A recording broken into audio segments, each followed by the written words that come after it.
Pocos son los que manifiestan un celo como Finés, hijo de Eleazar. La mayoría de los profesantes, antes, más bien, toleran pecado en su interior y aún irritan al espíritu, tal como Zimri al presentar a su adúltera en la congregación. La ocasión anterior vimos la primera instrucción de la mortificación. Ahora hemos de considerar la segunda de 9 instrucciones de la mortificación. Si el Señor nos concede su gracia, veamos el tema. Considere la culpa del pecado. Si el Señor nos concede su gracia, veamos el tema. Considere la culpa del pecado. ¿Y cómo lo vamos a abordar? Mediante un esquema de 3 encabezados. Encabezado 1, la culpa del pecado que perturba. Encabezado 2, el peligro múltiple. Encabezado 3, los males que causa. Entremos a nuestro primer encabezado, que es la culpa del pecado que perturba. Dice la palabra de Dios en Oseas 4:11. La prostitución, el vino y el mosto quitan el juicio. Esto se está diciendo con respecto de Israel, que habíamos dicho que tiene un corazón fornicario, ¿se acuerdan? Está diciendo la prostitución, el vino y el mosto quitan el juicio. Todos entendemos que el vino es ese jugo que procede de la extracción de la uva. Aunque puede, hermanos, implicarse que el vino tiene un añejamiento. No importa, pueden ser 24 horas y ya es considerado vino. Para algunos no, pero sobre todo en la era moderna. ¿Por qué? Porque en la era moderna vino se considera aquella fabricación industrial que obtiene un grado de alcohol. Y eso ya se considera, digamos, vino. Sin embargo, el concepto de vino en la escritura es el jugo de la uva con un proceso de fermentación o este jugo añejado.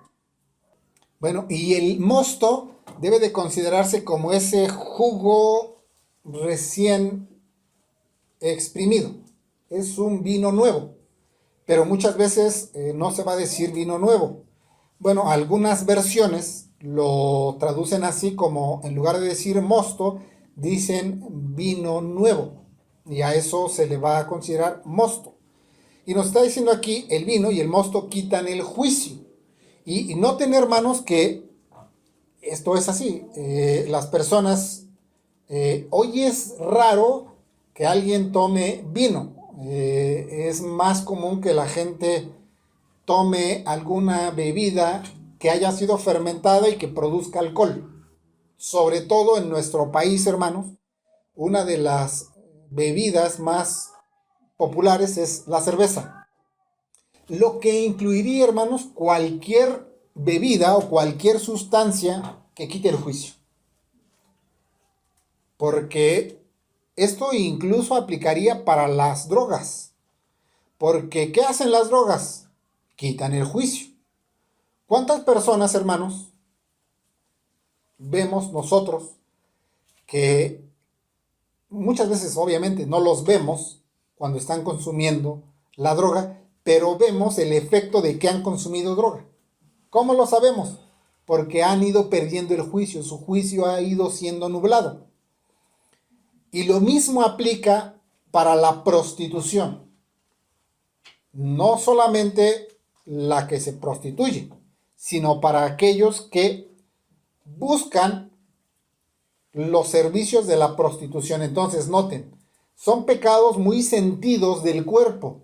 La prostitución, el vino y el mosto quitan el juicio. Son pecados, hermanos, que tienen que ver con situaciones básicamente de la carnalidad o de la corporalidad, sí, en este sentido.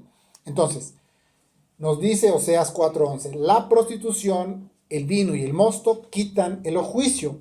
Esa palabra quitar tiene muchas acepciones, es una palabra muy amplia en el hebreo, porque esa palabra quitar también muchas veces es poner. La versión en inglés, la versión del Rey Jacobo, lo pone como nublar. Ciertamente tiene la idea de que nubla el juicio. Sin embargo, la palabra como tal es quitar. La prostitución, el vino y el mosto quitan el juicio. Nos reducen nuestra capacidad de juzgar las cosas. Y esto, hermanos, lo que nos está comunicando aquí, más allá de cualquier bebida embriagante o cualquier sustancia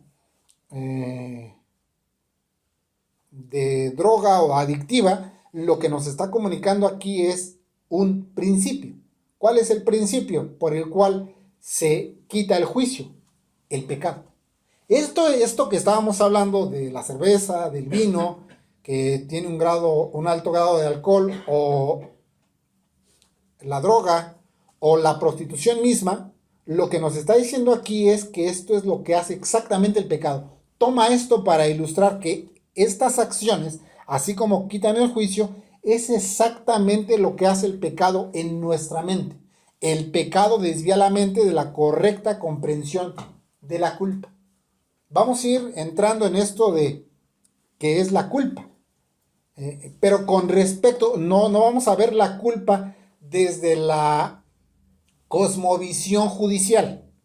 Vamos a ver la culpa desde la cosmovisión o desde la perspectiva o el lente de la mortificación. Porque desde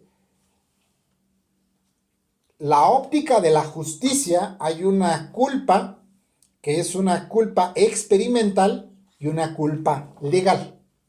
Pero en este sentido, lo que estamos hablando es una comprensión de la culpa. Es decir, un sentido de cómo nosotros observamos el pecado. Eso es a lo que se refiere en este sentido. La comprensión que nosotros tenemos del pecado es el sentido de la culpa del pecado. Por eso nosotros no lo vamos a abordar desde la óptica de la justicia legal, sino desde la óptica de la mortificación. Desde la óptica de la mortificación es una comprensión de lo que es el pecado. El pecado, cuando está obrando en nuestro interior, desvía la mente de la correcta comprensión de la culpa. Pero esto no es un concepto. Esto que les estoy diciendo, hermanos, no es una definición, no es una noción. De hecho, hermanos, un predicador sano no debería buscar que los oyentes se llenen de definiciones y de conceptos. Esto que nos está diciendo aquí, hermanos, es algo que le sucede a un individuo que concede la permanencia del pecado en el corazón. ¿Qué es esto? Esto es una experiencia. Que el pecado desvíe la mente de la correcta comprensión de la culpa es una experiencia como consecuencia de haber concedido la residencia o la habitación de la lujuria no mortificada. ¿Por qué? Porque el que consiente lujuria en el corazón no puede juzgar correctamente las cosas. Ya no puede ver correctamente lo que es bueno y lo que es malo. Es más, si nos vamos más lejos, no podría comprender lo que es espiritual de lo que es terrenal.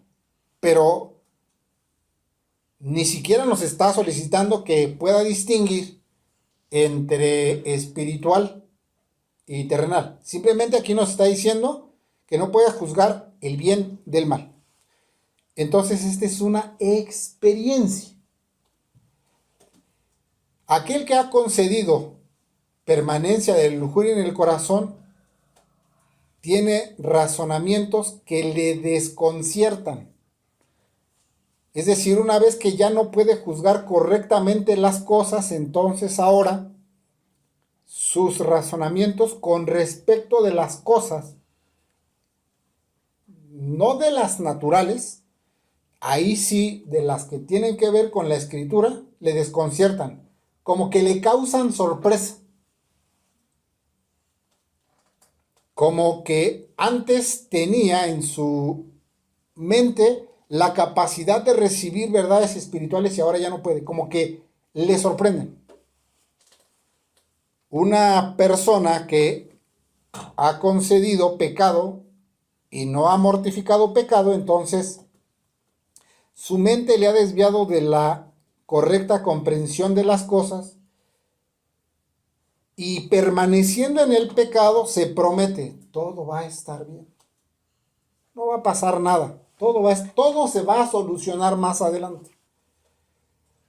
Se hace una promesa de que todo se atenuará en el futuro inmediato, pero no es así, se está engañando. Una persona, estamos describiendo la experiencia de aquel que no tiene una correcta comprensión de la culpa del pecado. Tiene deseos tumultuosos. ¿Qué es un deseo tumultuoso? Que no necesariamente está buscando el deseo, pero brinca el deseo, le asalta y es tomado por ese deseo y no puede dejar ese deseo. Porque el deseo le ha sorprendido y ahora le ha tumultado su temperamento. Pero una persona, una de las mayores evidencias de que una persona ha consentido la residencia del pecado o de la lujuria en su interior y que ha desviado su mente de la correcta comprensión de la culpa, tiene como evidencia propósitos traicioneros de renuncia. ¿A quién? Al Señor y al Evangelio. Esto es importante, hermanos, y es, digamos, lo más sobresaliente, porque aquí nosotros pudiéramos entonces autoevaluarnos, autoexaminarnos con respecto a esto. No dice solamente que tiene pensamientos traicioneros de renuncia, no se refiere a eso, sino que como ya ha estado mucho tiempo en el pecado, ahora ya tiene propósitos traicioneros de renuncia al Evangelio. Ya está considerando, y si mejor ya no voy a la iglesia, porque, no, pues eso de llegar a ser regenerado, pues está bien difícil. ¿Quién puede llegar a ser regenerado? No, y si mejor renuncio a todo esto, no, eso es dificilísimo, eso está complicado. No, dirá la hermana, no, ¿quién puede cumplir esa grande expectativa que se tiene de la mujer virtuosa? No, ¿quién puede cumplir con todos esos deberes evangélicos? ¿O quién puede aplastar todo ese pecado? No, eso es demasiado. Y entonces ahora comienza a tener y a abrazar propósitos traicioneros de renuncia. Y aún con eso, este individuo, cuando digo individuo, hermanos, me refiero a un hombre o una mujer. No me refiero exactamente a un hombre, porque luego decimos el hombre, dicen, es que el hombre es perverso y la mujer no. No. Cuando digo individuo me refiero al hombre o a la mujer. Y este individuo que ha perdido la correcta comprensión de la culpa, asimismo se da esperanzas de misericordia. Permanece en su pecado y dice, no, Dios me va a perdonar. Todo va a estar bien y el Señor me va a conducir a buen puerto. Se engaña. La lujuria hará todo esto cuando llegue a su apogeo. Quitará el razonamiento, nublará el juicio. Si nosotros lo leyéramos de la prostitución, el vino y el mosto, quitan el juicio y nosotros dijéramos, por ejemplo, la lujuria, el pecado y el hábito pecaminoso quitan el juicio. Eso es lo que quiere decir. Cuando llegue a su apogeo la lujuria, entonces hará esto en el corazón. Quitará el corazón. ¿Y qué es el corazón? El corazón es el entendimiento o la mentalidad. Y dice, el corazón será quitado. Cuando la lujuria llegue a esto, entonces el entendimiento será quitado. Y de esto tenemos 3 ejemplos escriturales. ¿Se acuerdan del joven involucrado con la mujer lasciva de Proverbios 7:7? Que nos dice, y al observar entre los sencillos, distinguí entre los jóvenes a un muchacho carente de entendimiento. ¿Qué sucede? Dice que el escritor inspirado nos dice, abrí la ventana y me asomé por la ventana. ¿Y qué vi? Vi a un joven, vi a un muchacho, dice aquí, entre los sencillos, entre los simples. Ya hemos dicho que también equivale a entre los tontos, pero eso es ofensivo y no puede quedar así registrado. Entonces observé entre los sencillos, distinguí entre los jóvenes a un muchacho carente de entendimiento. Abre la ventana y lo ve. Y dice que venía caminando sobre la plaza y caminando sobre la plaza en la otra dirección se encuentra este joven con una mujer. Y esta mujer nos dice la escritura con semblante descarado. Ese semblante descarado es como que no le interesa, como que se quita la máscara, no le interesa. Pero nos está diciendo que es una mujer casada, porque le dice, he pagado mis votos, como diciéndole, vengo de la reunión pública de adoración. Y ya que fui y estuve en la reunión, ahora sí, pues ya cumplí, ¿verdad? Ya cumplí de estar en el culto, pues ahora sí, te vine a buscar. Y dice que lo forzó, dice una versión, lo forzó con sus palabras suaves y lo forzó con sus caricias. Y dice, te estuve buscando y ya te encontré. Vamos a mi casa, he preparado mi cama. Le puse sábanas de Egipto y le puse unos aromas deliciosos, entre esos canela. No te preocupes, la mujer es casada, les estoy diciendo. No te preocupes, vamos a mi casa y embriaguémonos de amores. Otra versión dice, llenémonos de caricias. Y le dice, no te preocupes, mi marido se llevó todo su dinero y no va a volver hasta que se acabe ese dinero. Va a tardar mucho, tú no te preocupes. ¿Y por qué dice que es un sencillo? ¿O por qué dice que ha perdido la razón? Porque este joven sencillo no considera la culpa del mal en el que está involucrado. ¿Por qué? Porque lo hace contra su propia vida. Más adelante también nos dice Proverbios que el adúltero no sabe que va como el buey al degolladero o como el ave que se lanza hacia la red que lo ha de matar. No comprende lo grave de su culpa. Va directo a la muerte y cree que es un placer. Está carente de entendimiento, su corazón le ha sido quitado, es decir, su entendimiento. Otro ejemplo de esto es Efraín. Efraín, recuerden, es el pueblo. Efraín viene a tomar el lugar de José como tribu y Efraín en Oseas representa a la nación de Israel. Efraín es una paloma tonta sin corazón. Otras versiones dicen que es una paloma incauta y casi todas las versiones, por ejemplo, una versión castellana muy antigua, la 1602, nos dice incauta. Otras versiones modernas también traducen incauta, casi todos traducen incauta, pero aunque definitivamente tal vez no sea la mejor interpretación decir la paloma tonta, sin embargo, puritanos como el puritano John Gill, el puritano Matthew Henry y el puritano John Owen traducen esto como paloma tonta sin corazón. En otras versiones dice Efraín es una paloma incauta sin entendimiento. Pero cuando nosotros vemos el sentido de lo que es esto, dice Efraín es una paloma tonta sin corazón. tiene más sentido. ¿Por qué?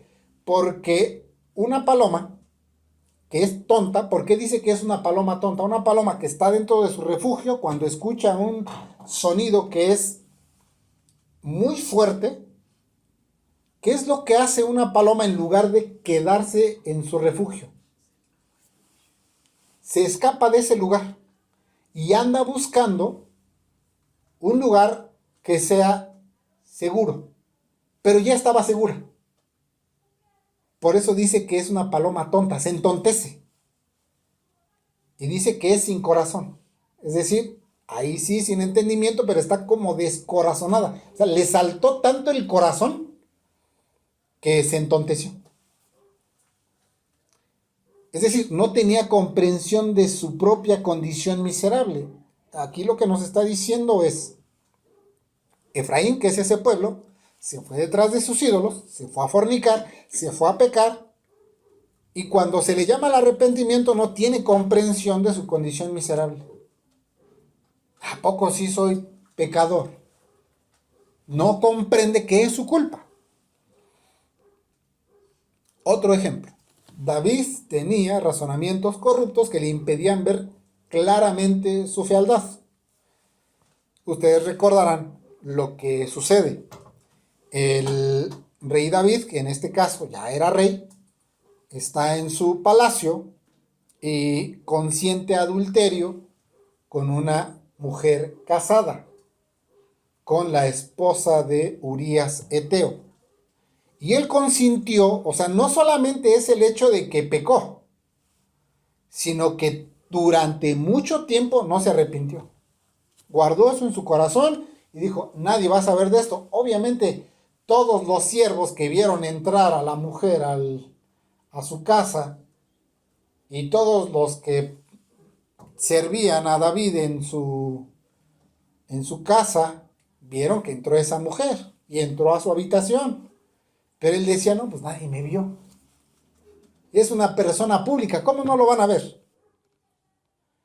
Pero vean cómo el pecado atenúa la culpa. No, es que no es tan pecado. O sea, sí me vieron ellos, pero pues ¿quiénes son ellos? Pues son unos simples sirvientes. Y dice, si ellos no me dicen nada, no es pecado.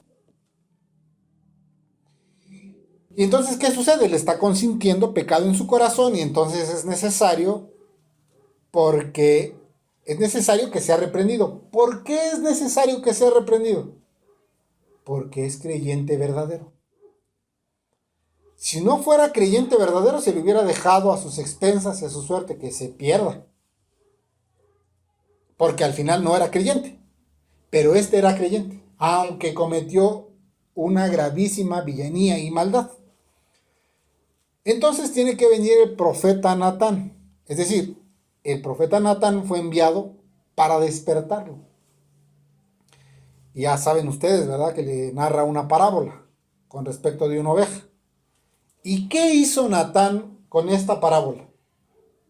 Le cerró todas las salidas a David con el fin de que David cayera bajo el sentido de la culpa. Es decir, tal vez hubiera buscado un subterfugio, David, de decir, eh, si me traen mi pecado directamente, puedo dar un razonamiento del por qué lo hice. Pero hay un camino como no tan directo, como que le dio la vuelta para llegar directamente a su corazón. Y le trae una parábola y que hace David, se despierta en celo. Y se despierta una justicia. Pero noten que ve la justicia hacia allá y no hacia acá, no hacia el corazón. No, el tal debe morir. Debe pagar 4 tantos, es un malvado. ¿Y qué le dice el profeta? Ese hombre eres tú. Porque tú hiciste esto y esto y esto y esto. Tomaste a una mujer casada. Y mataste a Urías Eteo. Tú lo mataste con la espada de tal pueblo. ¿Con qué fin? De que cayera bajo el sentido de la culpa. porque para él no era pecado, pero le tienen que venir a decir que esto es pecado. Este es el resultado de la lujuria en el corazón. ¿Qué hace? Oscurece la mente para que ésta no juzgue correctamente la culpa. Es decir, el pecado, hermanos, obrando en el interior cuando tiene residencia permanente, nubla el juicio y no podemos considerar correctamente el pecado. Y para eso, hermanos, vamos a considerar dos cosas. Uno, hay más maldad y culpa en los regenerados que en los naturales. Dos, profesar religión es distinto de considerar debidamente el corazón. Uno, hay más maldad y culpa en los regenerados que en los naturales. Es verdad que la gracia regeneradora debilita el pecado. Es decir, mediante la muerte de nuestro Señor Jesucristo se le da muerte al pecado. El oficio regio de nuestro Señor Jesucristo llega, abre la puerta del corazón, derriba al pecado que está en ese trono del corazón y limpia ese lugar para que entonces tenga un lugar limpio en el cual el Espíritu pueda posar allí el principio de vida. Eso debilita completamente el pecado. Ahí el pecado ya no domina. Pero la culpa permanece, subsiste, se agrava y se acentúa. Ahí sí es una culpa, ahí sí tiene que ver una culpa experimental. Es una culpa sentida y es la culpa por la cual tenemos comprensión y noción del pecado. Eso no se quita. Aunque seamos perdonados de pecado, hermanos, el perdón de los pecados tiene un efecto delante del tribunal de Dios. La culpa en nosotros permanece y según mortifiquemos o no pecado, el pecado, la culpa permanece, subsiste, se agrava y se acentúa. A mayor pecado, mayor acentuación y agravación de la culpa. Pero nos dice que hay más maldad y culpa en los regenerados que en los naturales, con respecto del pecado. ¿Por qué? Porque Romanos 6, 1, 2 nos dicen las divinas escrituras. ¿Qué pues diremos? ¿Perseveraremos en el pecado para que la gracia abunde? De ninguna manera, nos dice el versículo 2, porque los que hemos muerto al pecado, ¿cómo viviremos aún en él? Observen que el énfasis está en la palabra nosotros. En nuestras, generalmente en nuestras versiones no aparece la palabra nosotros. Se omite por el hemos, porque los que hemos muerto al pecado. En esa palabra hemos estamos incluidos, está incluida la palabra nosotros. Pues ese nosotros se refiere a los que han muerto al pecado. Dice, porque los que hemos muerto al pecado, ¿quiénes? Nosotros se refiere. O quiere decir, hay un incluido nosotros. ¿Quiénes? ¿Quiénes son ese nosotros? El apóstol Pablo y aquellos a quienes les escribe. ¿A quiénes les está escribiendo? A la iglesia. Por lo tanto, podemos incluirnos todos los creyentes. El énfasis está ahí en ese nosotros. Ese nosotros se refiere a los que han muerto al pecado y ese nosotros se refiere a los que han recibido la gracia. Entonces, ese nosotros se refiere a que los regenerados aún pueden permanecer en el pecado. Sí, los regenerados pueden permanecer en el pecado. No se nos manda a permanecer en el pecado, pero puede permanecer en el pecado, lo cual agrava la culpa. De otra manera nos dice, ¿permaneceremos? Nos está diciendo, pongan como énfasis la gracia. Si ponemos el énfasis de la gracia, no permaneceremos. ¿Pero es posible? Sí es posible permanecer en pecado. Por lo tanto, los regenerados somos más malvados que nadie si permanecemos en pecado. ¿Más malvados que quién? Más malvados que los incrédulos. Pues los regenerados pecan contra más amor, misericordia, gracia, ayuda, alivios, medios y liberaciones que los demás. ¿Quiénes son los demás? El no regenerado, el incrédulo, el injusto, el impío. No conoce. Pero este que sí conoce, peca más. Porque Ya ha recibido el amor, la liberación, la misericordia y lo desprecia. Por eso peca más. Entonces, en relación de la culpa, que lo siguiente quede fijado en su corazón. Hay más maldad y culpa en los regenerados que en aquel que no tiene ninguna gracia. Hay más maldad y culpa en los regenerados que en aquel que no tiene ninguna gracia. 2. Profesar religión es distinto de considerar debidamente el corazón. Enseguida vamos a ver qué es esa distinción. Dios considera que hay más belleza en el corazón y en las obras de sus siervos que la que pudiera encontrar en los hombres naturales, es verdad. Es decir, si hay alguien que tenga una belleza en el corazón, es el creyente regenerado. Dios, al mirar la obra de su Hijo, dice, en ese corazón hay belleza y hay una buena obra. Mayor que en la de los hombres naturales. ¿Por qué? Porque los hombres naturales, nos dice la Escritura, que su garganta es un sepulcro abierto. No sé, hermanos, si ustedes tuvieron referencia o llegaron a escuchar la noticia de cuando en los panteones, ahora que fue la pandemia, decían que se acumuló el trabajo para estar incinerando cuerpos. Y la acumulación de cuerpos ahí en las cajas dicen que día horrible. Lo que nos está diciendo esa garganta con sepulcros abiertos es algo que se está pudriendo, es algo sumamente putrefacto. Es decir, en el incrédulo no hay belleza, es lo que quiero decir. Pero en el creyente Dios considera belleza en su corazón y en sus obras. De la misma manera, si Dios considera que hay belleza en el corazón y en las obras de sus siervos, entonces cuando estos pecan y permanecen en pecado, Dios ve mucho mal en la obra de la lujuria en los corazones de sus siervos. Más maldad y más perversidad hay en los siervos de Dios que en los actos notorios de los hombres malvados. Aquí, ¿con quién me refiero a siervos de Dios? ¿A los predicadores? A todos los que sirven a Dios. De la misma manera, ¿verdad? Incluso Dios ve mayor mal en la obra de la lujuria de los corazones de los regenerados que en sus pecados externos. Porque ¿dónde radica el mal? ¿En los pecados externos o en el corazón? En el corazón. Por eso Dios ve mayor mal en la obra de la lujuria que reside en los corazones. ¿De quién? De los suyos, de su pueblo. Como ejemplo tenemos a los profesantes de Revelación 3:15. Le habla a la iglesia de los laodicenses. Conozco tus obras. Ni eres frío ni caliente.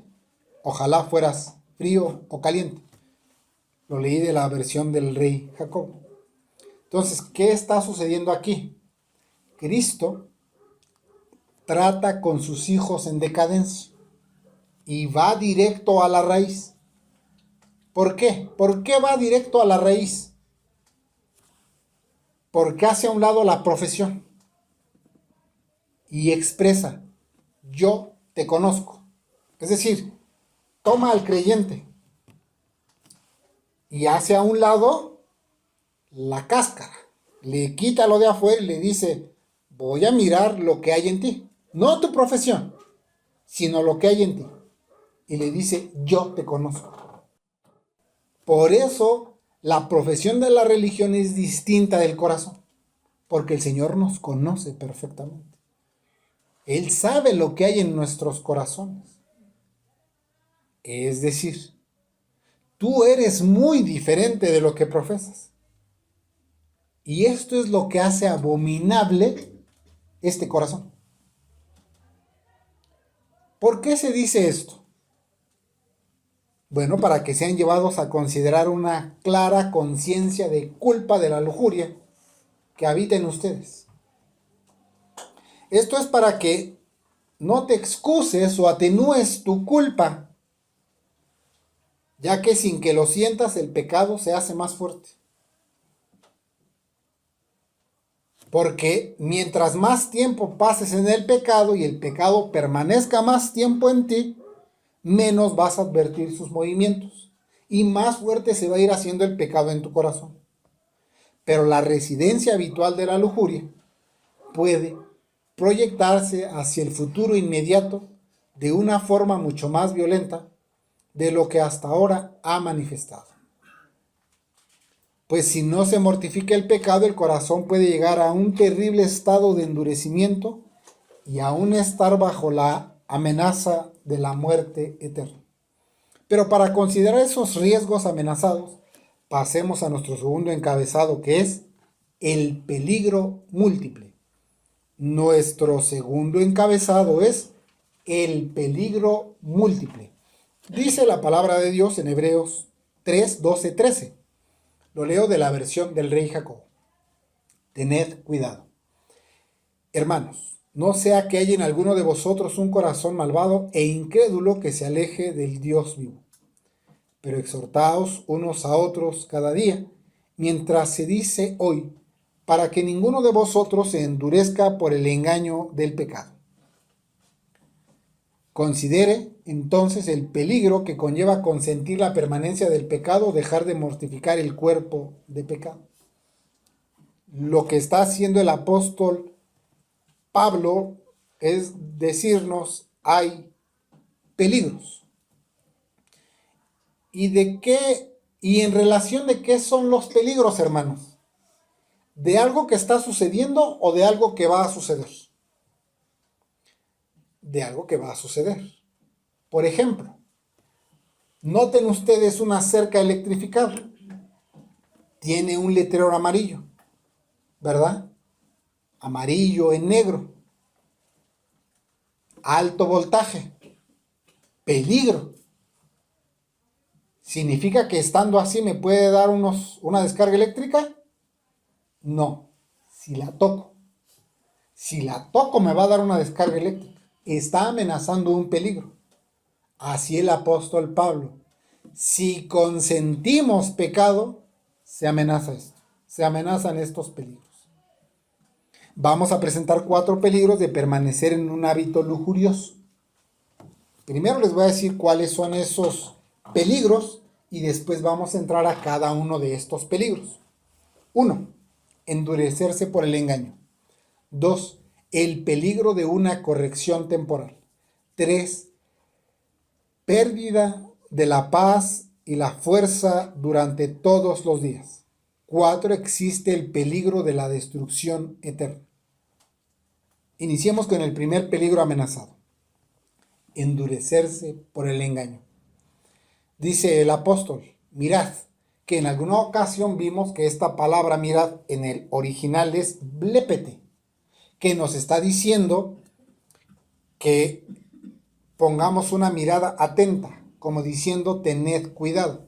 Por eso la versión en inglés traduce como tened cuidado. Las versiones en español o en castellano generalmente traducen como mirad, pero las versiones en inglés traducen como tened cuidado, porque nos está diciendo, decíamos que es como un soldado de élite que sale en campaña y tiene que estar vigilante de sus puntos de entrada, de salida, de cómo va a generar su estrategia de defensa o de ataque, y tiene que estar con los ojos abiertos, con sus sentidos alerta. Tened cuidado, nos dice. ¿Por qué? Porque hay una traición en el pecado que tiende a endurecer sus corazones del temor de Dios. Y el endurecimiento que se está amenazando ahí se refiere al máximo endurecimiento. Y en ese sentido, ¿qué es el máximo endurecimiento? Una obstinación total, completa. Un corazón completamente endurecido.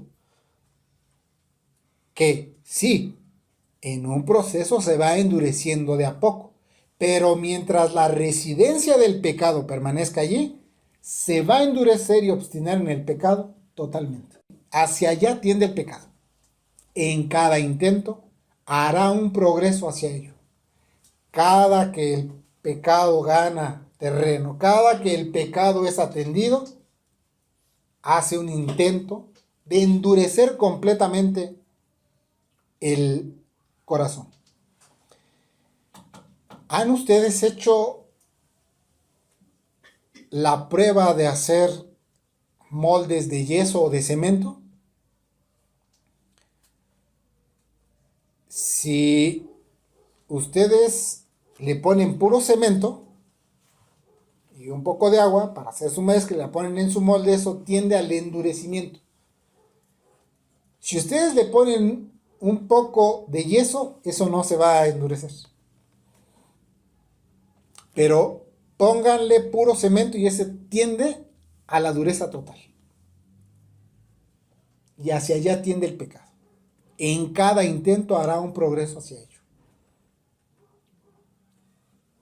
¿Por qué? ¿Por qué nos está diciendo que habrá endurecimiento? Porque antes del endurecimiento hay ternura del corazón. ¿Y qué es ternura del corazón? Porque escuchamos eso y como que, como decía el pastor, romantizamos los conceptos, pero no tiene nada que ver con un corazón de ternura, en un sentido romántico. Más bien es un corazón tierno en un sentido evangélico. ¿Qué es un corazón tierno? Un corazón tierno es uno que se derrite por la palabra de Dios. Antes del endurecimiento había pensamientos de la muerte y la comparecencia ante Dios, es decir, temblaba ante la presencia del Señor. Pero ahora que se ha endurecido, ya tiene una fortaleza y no será conmovido por esas cosas. Puede que el predicador le esté hablando del estado de su alma, casi que le esté describiendo de una manera casi perfecta lo que le está ocurriendo en su conducta, en sus hábitos, en su corazón. Casi está haciendo una biografía de su vida ahí, usted sumido en el pecado.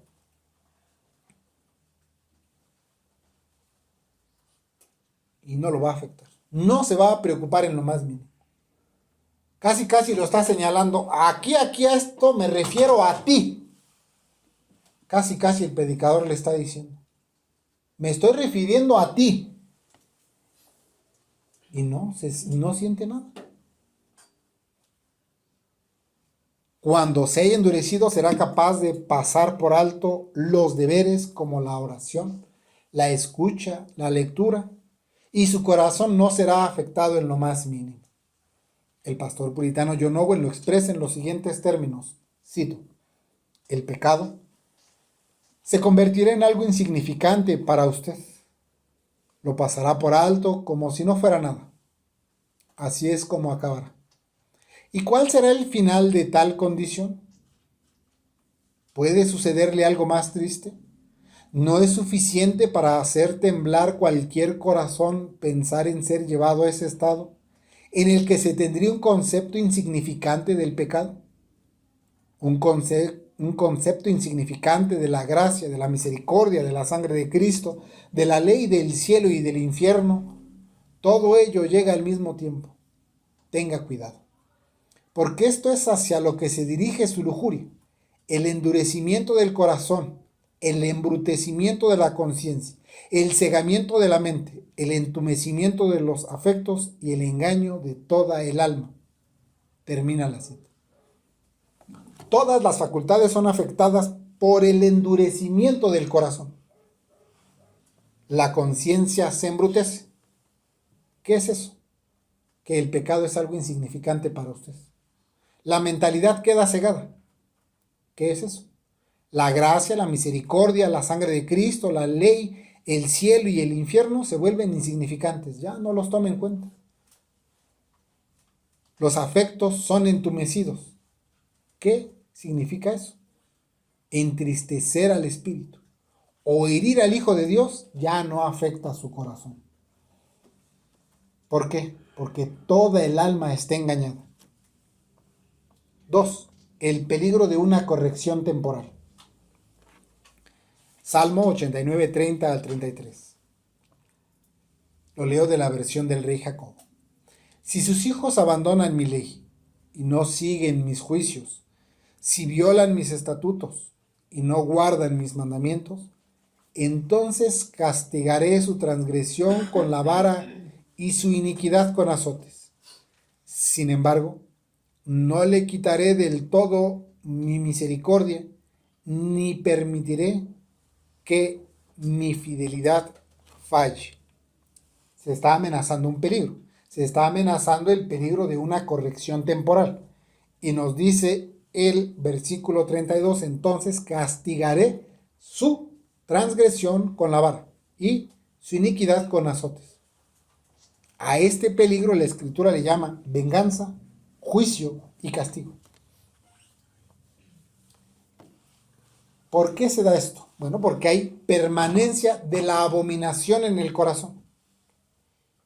Y aunque Dios concede el perdón una y otra vez, bueno, ese perdón no se concede siempre. Hay un límite para el perdón de Dios. La paciencia de Dios tiene un límite. Aunque Dios concede el perdón una y otra vez, también traerá su venganza por las malvadas invenciones del corazón. El ejemplo que tenemos de esto es David huyendo al desierto. Y el pastor puritano John Owen nos comenta lo siguiente al respecto. Cito: recuerde a David y todas sus tribulaciones. Mírelo huyendo al desierto y considere la mano de Dios sobre él. ¿No significa nada para usted que Dios mate a su hijo en su ira? Arruine su patrimonio en su ira, le rompa los huesos en su ira, le haga ser objeto de escándalo y reproche en su ira, le mate, le destruya, le haga yacer en la oscuridad en su ira. ¿No significa nada que castigue, arruine y destruya a otros por su culpa? Termina la cita. ¿Ya no significan esas cosas nada para usted? ¿No le teme a esas amenazas? Pero no malinterprete estas cosas. No se pretende expresar que Dios siempre envía estas cosas, todas estas cosas en su ira. Dios no lo quiere. Lo que se pretende expresar es que si Dios actúa así contigo y tu conciencia sabe cuáles son sus provocaciones, entonces encontrarás que los actos de Dios son amargos para tu alma.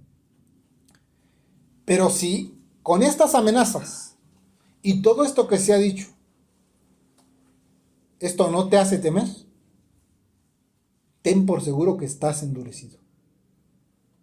3. Pérdida de la paz y fuerza durante todos los días. Pérdida de la paz y fuerza durante todos los días.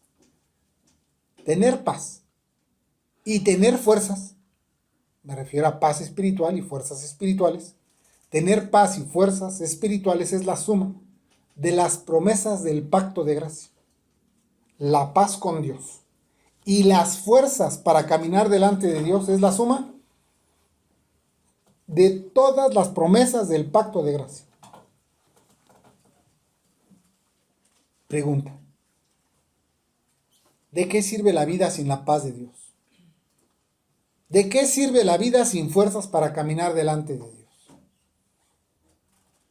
Ahora bien, una lujuria no mortificada privará sin duda a las almas de los hombres de la paz y de las fuerzas.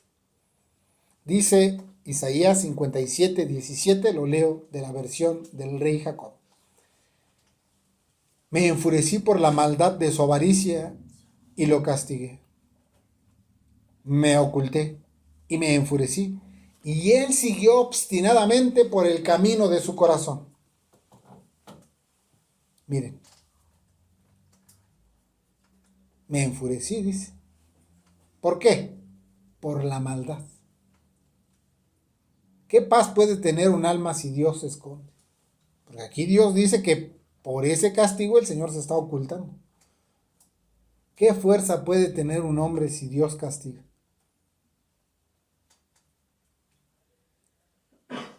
Porque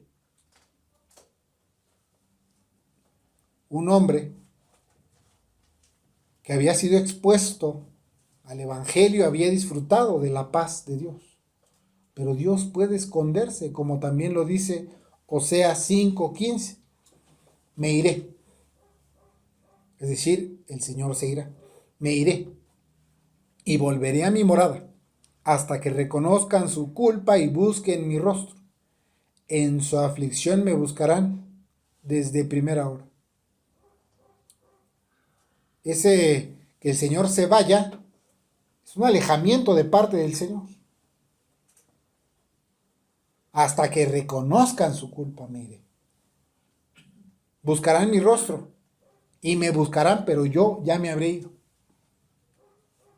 Si Dios nos deja y esconde su rostro, ¿qué será de nuestra paz y nuestra fuerza?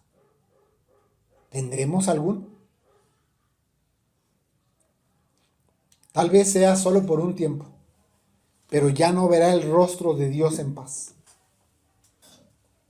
Esto, hermanos, nos haría andar en la práctica de deberes espirituales sin vigor y sin fuerza.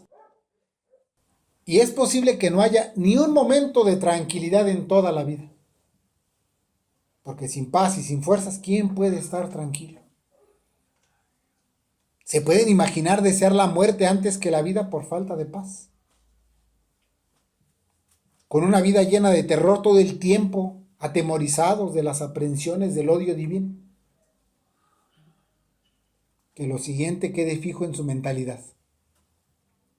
Aunque Dios no te destruya por completo, podría arrojarte a esta condición en la que tendrías aprensiones de tu destrucción. 4. Existe el peligro de la destrucción eterna.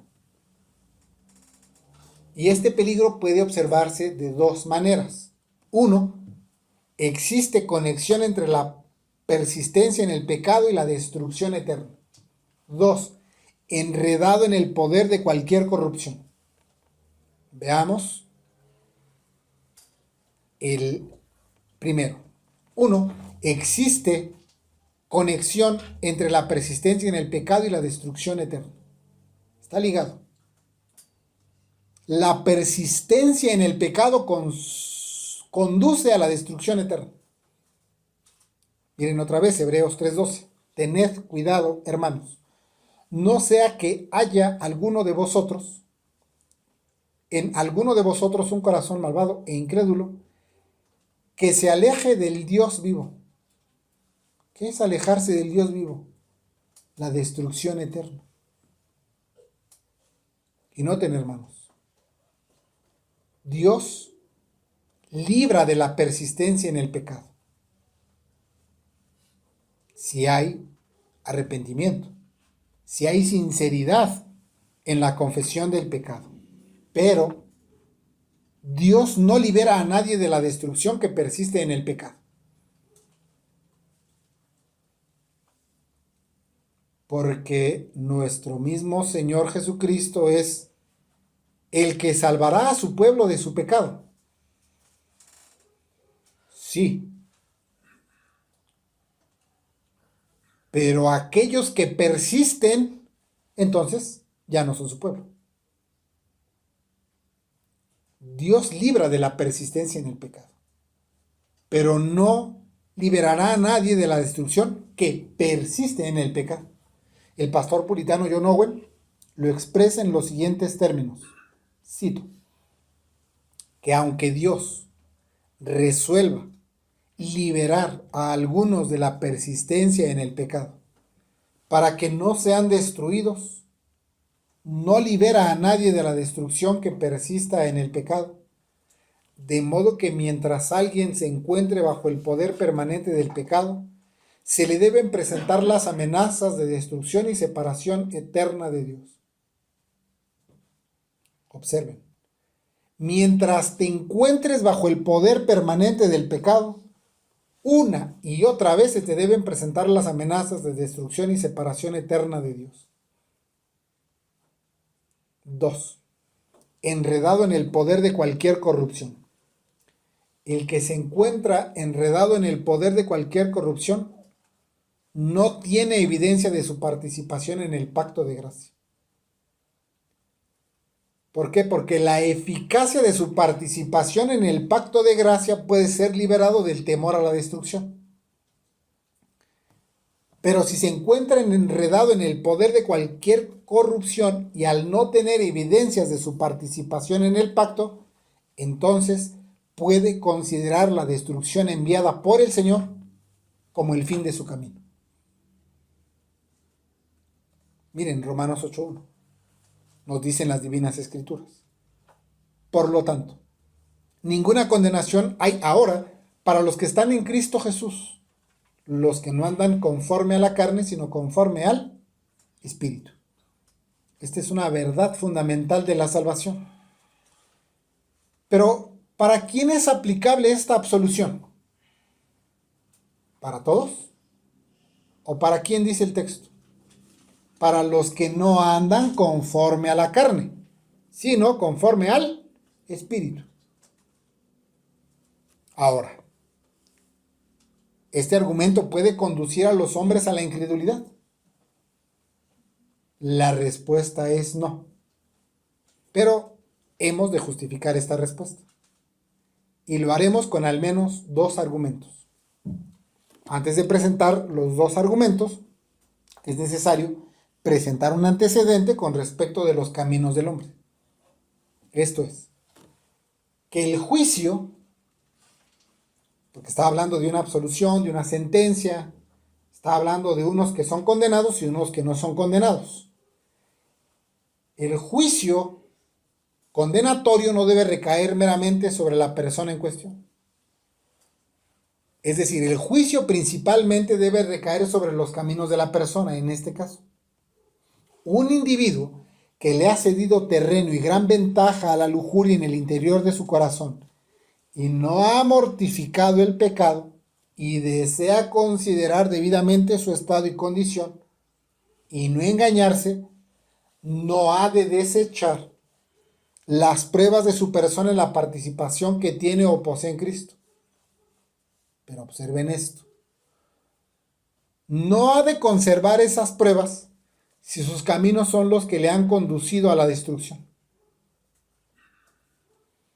Puede conservar las pruebas hasta en tanto observe sus caminos. Si sus caminos son permanencia en el pecado, entonces sí será conducido a la destrucción. Entonces, ahora sí, el primer argumento es en cuanto al merecimiento. Es decir, ¿qué es lo que consideras que mereces? ¿Con respecto de qué? Es un individuo que está permaneciendo y le está concediendo residencia habitual al pecado. ¿Qué es lo que consideras que mereces? Si este individuo considera que merece ser expulsado de la presencia de Dios, entonces todavía tiene esperanza, pues eso no procede de la incredulidad, sino de la fe. Segundo argumento, en cuanto al resultado. Es necesario considerar debidamente la condición, pues lo siguiente que se ha de afirmar no es para concluir inmediatamente en ese sentido. Pero tal individuo debe concluir que al final será condenado si concede la permanencia de la lujuria no mortificada. Porque decíamos, ¿cuál es la diferencia entre una lujuria no mortificada durante tanto tiempo y el dominio del pecado? Casi no hay diferencia. Si un individuo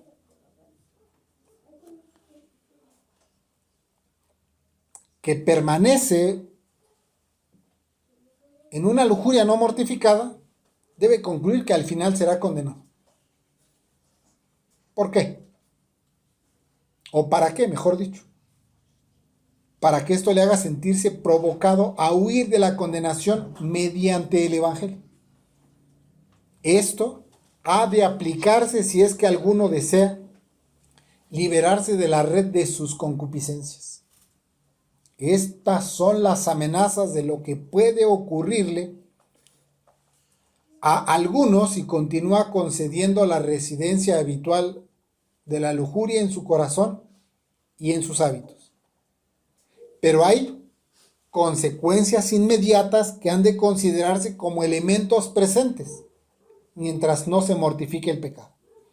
Para considerar eso, pasemos a nuestro tercer encabezado, es los males que causa. Nuestro tercer encabezado es los males que causa. Es decir, los males que causa la residencia habitual de la lujuria. Cuando el pecado no se mortifica, entonces se le concede residencia. ¿Y qué hace? Se arraiga en el corazón. Y esto conlleva grandes males. Ahora, hay distinción entre males y peligros. ¿Por qué hay distinción entre males y peligros? Los males son condiciones presentes y los peligros amenazas futuras. Lo que veíamos hace rato. Los peligros se amenazan para el futuro y los males son condiciones presentes. Los males que causa la permanencia de una lujuria son innumerables, pero al menos otorgaremos 3 de los principales. Otra vez, en este momento les voy a enunciar los 3 males y después entraremos a cada uno de ellos. 1. Entristecer al Espíritu Santo. 2. El Señor Jesucristo es herido de nuevo por ello. 3. Le quitará a un individuo su utilidad en su generación. Bien, veamos el primer mal. 1. Entristecer al Espíritu Santo. Efesios 4:30. Y no contristéis al Espíritu Santo de Dios, con el cual estáis sellados para el día de la redención. Es decir, uno de los males permanentes, presentes, de cuando se concede residencia habitual de la lujuria en el corazón, es que se contrista al espíritu. Se entristece al espíritu. Y el apóstol, antes de expresar que no se contriste al espíritu, entonces desaconseja muchas concupiscencias y pecados. ¿Como cuáles? Como la mentira, como el enojo desbordado, como el dar el lugar al diablo, como el hurto, como palabras corrompidas salidas de la boca. Todas estas cosas se desaconsejan, según Efesios 4:25 al 29. Cuando se practican estos y otros innumerables males, se contrista al espíritu. Es decir, cuando se le concede residencia habitual al pecado, entonces el espíritu se contrista. No es una amenaza, es un mal. Es algo que está presente en el momento en el que se concede la residencia habitual del pecado. La residencia de estos pecados y concupiscencias es sumamente ofensiva al Señor. Y el motivo para dejarlos es el contristamiento del espíritu. Y la razón que se otorga es que el espíritu concede beneficios a los creyentes. ¿Cuál es el ejemplo que tenemos? El ejemplo que tenemos es el sellamiento, como uno de esos beneficios. Mire, y no contristéis al Espíritu Santo de Dios, con el cual estáis, ¿qué? Sellados para el día de la redención. Bueno, ¿cómo se entristece o contrista al Espíritu Santo? Es como si alguien tuviera un amigo, que es un amigo tierno, y se le engaña a este amigo, se le traiciona. Es un amigo que ha dado mucho, y cuando se le traiciona, entonces se le hiere. Y esto es lo que se hace con el Espíritu Santo. Está dando muchos beneficios, nos está diciendo. Es el Espíritu Santo con el cual estáis sellados. Nos está hablando de un beneficio. Pero se le hiere, a pesar de que da todos estos beneficios. El espíritu se dice molesto o entristecido para expresar el sentido de nuestra provocación. Entonces, cuando nosotros provocamos al espíritu por medio de la residencia de la lujuria en nuestros corazones, el espíritu se entristece. Reitero, esto no es un peligro que Tal vez les vaya a suceder, está sucediendo en el momento en el que nosotros concedemos que el pecado permanezca en nuestros corazones o cuando no mortificamos. Si el corazón no está completamente endurecido, este mal o esta tristeza del espíritu seguro le afectará. Si usted no está completamente endurecido, cuando escuche que el espíritu se entristece por la residencia del pecado, será afectado. Para bien, quiero decir. Es necesario que consideremos la identidad y estado en que se posee cuando se posee al espíritu. Y esto también es una purificación del corazón, porque el Señor en su inmensa condescendencia misericordiosa, ¿qué hace de los suyos al regenerarlos? Con respecto del Espíritu Santo, los hace habitación o morada. Entonces es necesario que consideremos la identidad y estado que se posee cuando se posee al Espíritu. El regenerado es templo o morada del Espíritu. ¿Qué se hace en los templos? Se traen ofrendas y se hacen cultos, ¿verdad? O adoraciones. Se presenta adoración. ¿Para qué creen que los creyentes fueron hechos moradas o templos del Espíritu? Para que presenten ofrendas y sacrificios espirituales, es decir, su adoración.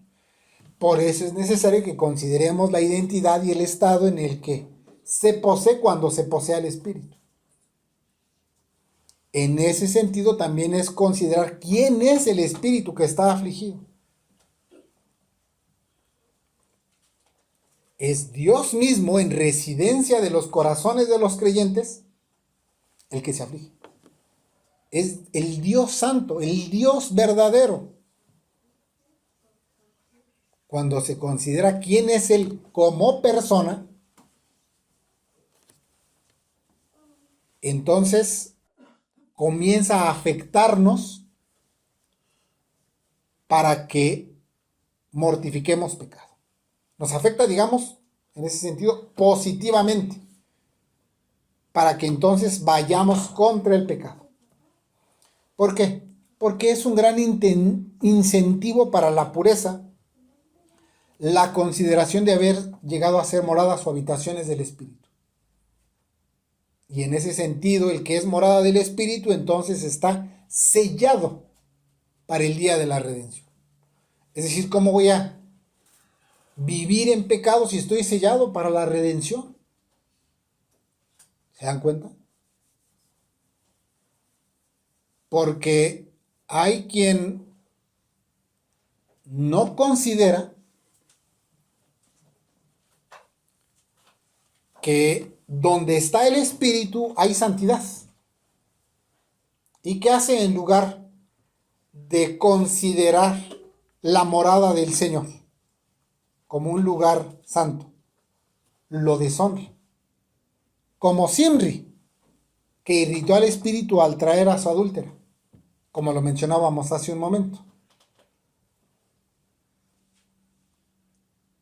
El Señor le dice a Moisés: cuelga a los jefes de las familias que han caído en este pecado uniéndose a Baal peor. ¿Y qué hace Simri? Viene y presume su pecado. Entra al campamento hasta donde están llorando, dice, y lamentando por este pecado, y pasa frente a Moisés como diciendo: mira, tú lo prohíbes y yo lo hago frente a todos. En ese momento se encendió el celo de Finés, hijo de Eleazar, hijo de Aarón. Y cuando este hombre iba para su tienda, los atravesó a él y a su mujer con la lanza. Eso es el celo del Señor. Pero este hombre irritó al Espíritu, es decir, siempre. Si eso sucedió en ese campamento y era sombra de lo venidero, ¿no consideran que es grave tolerar la lujuria en el corazón? 2. El Señor Jesucristo es herido de nuevo por ello. Es decir, el Señor Jesucristo es herido de nuevo por la tolerancia de la lujuria en el corazón. Esta herida es doble. El Señor Jesucristo es herido. Y el principio de vida o la nueva criatura también recibió una herida. Cuando se tolera lujuria en el corazón, entonces el amor de Cristo es frustrado y el pecado se regocija. Cristo es herido y la nueva criatura es herida. Si seguimos tolerando lujuria en el corazón, entonces estamos frustrando el amor de Cristo, por el cual Él murió. Es decir, Cristo murió por el pecado y nosotros le estamos frustrando su amor. Y entonces le hacemos una herida. ¿Y qué sucede? Entonces el pecado se regocija, se vigoriza, obtiene victoria. Y esto es como abandonar totalmente al Señor Jesucristo. Pues por el engaño del pecado el Señor es crucificado de nuevo y es exponerlo a la vergüenza pública. Así, albergar el pecado que Cristo viene a destruir le hiere y le entristece. 3. Le quitará a un individuo su utilidad en su generación. Es decir, tolerar lujuria en el corazón le quitará a un individuo su utilidad en su generación. Al individuo que ha concedido la residencia habitual de la lujuria, sus obras y sus esfuerzos rara vez reciben la bendición de Dios. Y esto es aplicable a predicadores y a profesantes. Primero, haremos un comentario en cuanto a los predicadores y luego en cuanto a los profesantes. Si este individuo que ha tolerado la residencia habitual de la lujuria es predicador, Dios le hace que trabaje en el fuego y no sea honrado con ningún éxito, ni haga ninguna obra para Dios. Es decir, trabaja muy fuerte, trabaja muy duro y no hay éxito. En ninguna obra para Dios.